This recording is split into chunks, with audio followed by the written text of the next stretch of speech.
everyone, welcome back to Blatantly Bookish. I'm Marissa, and today I'm here with an overdue discussion about The Accusation by Bandi.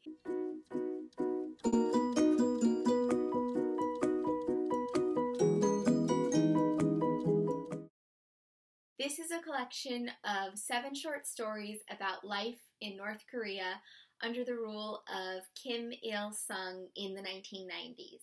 It's the only work of dissenting literature to be published by a North Korean still living in North Korea, which gives it an air of intrigue and a perspective that is not typically heard.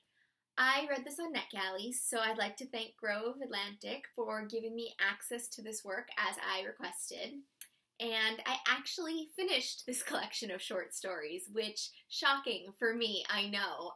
Obviously this book captivated my attention, and part of the reason why is because of the author's unique background and the controversial circumstances of its publishing. It was smuggled out of North Korea and published in Korean in May 2014. It was then translated into French in 2015, and it has since been released in the US and UK this past year.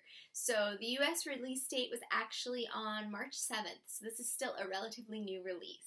The author's name, Bandi, is a pseudonym, and according to one of the people instrumental in getting his book smuggled out of North Korea and published, Bandi was the pen name that the writer chose for himself. It means firefly in Korean.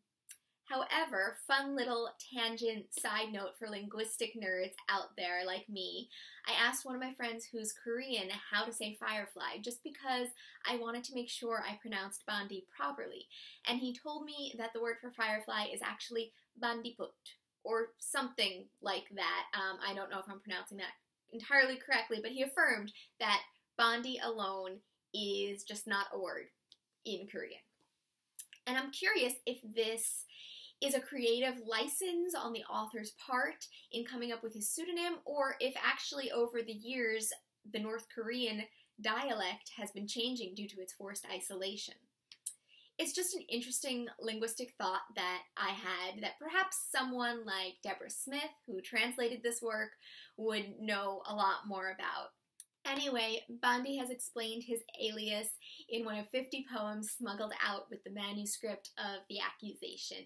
He wrote in a poem that his work was fated to shine only in a world of darkness. According to the South Korean activist who played a major role in smuggling this book, Bandi considered this more valuable than his own life, the love for the citizens of North Korea. He sees himself, his family, and all North Koreans living like slaves with no future under the current regime. So, because Bandi's safety is an issue, names and locations are altered to protect Bandi as well as those mentioned in the stories, which leads me to wonder how much of this work is fiction. Could these events have really happened with different names and locations, or are these simply fictional stories that would be plausible realities under the Kim Il-sung regime?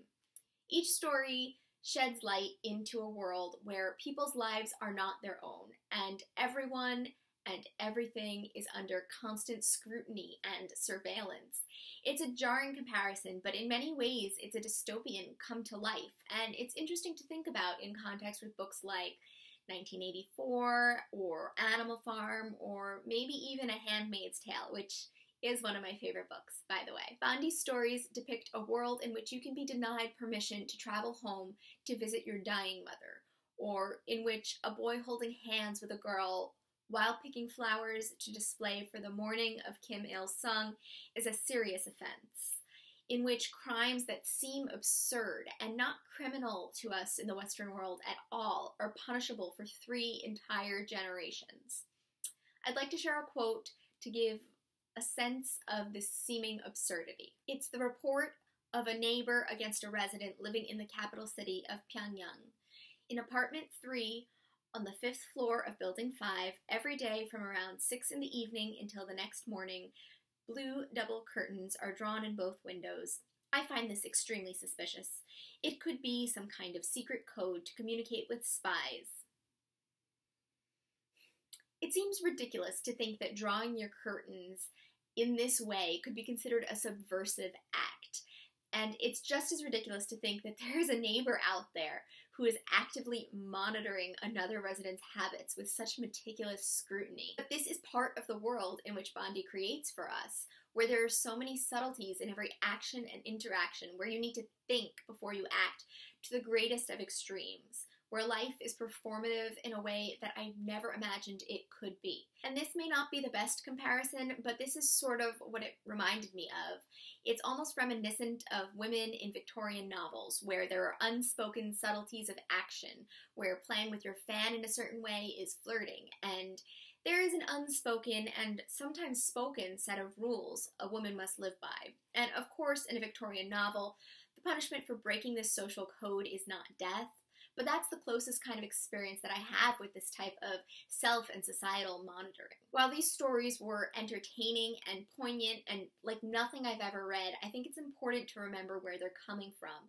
They're coming from a place where fact and fiction blur and propaganda rules. Bandi himself actually spent years writing propaganda for the North Korean government. And I think in some ways, this work is propaganda as well. Propaganda is defined as information, especially of a biased or misleading nature, used to promote a political cause or point of view. And while I'm not sure if his work is misleading, it is inherently subject to a tremendous amount of bias, and it's certainly being used to promote a political cause and point of view against the North Korean government.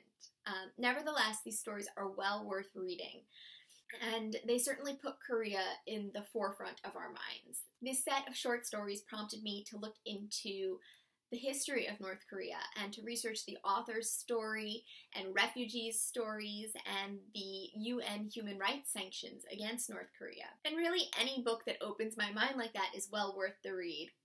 I'm going to leave you with one last thought on this book, which is actually Bandi's introductory poem to his short story collection.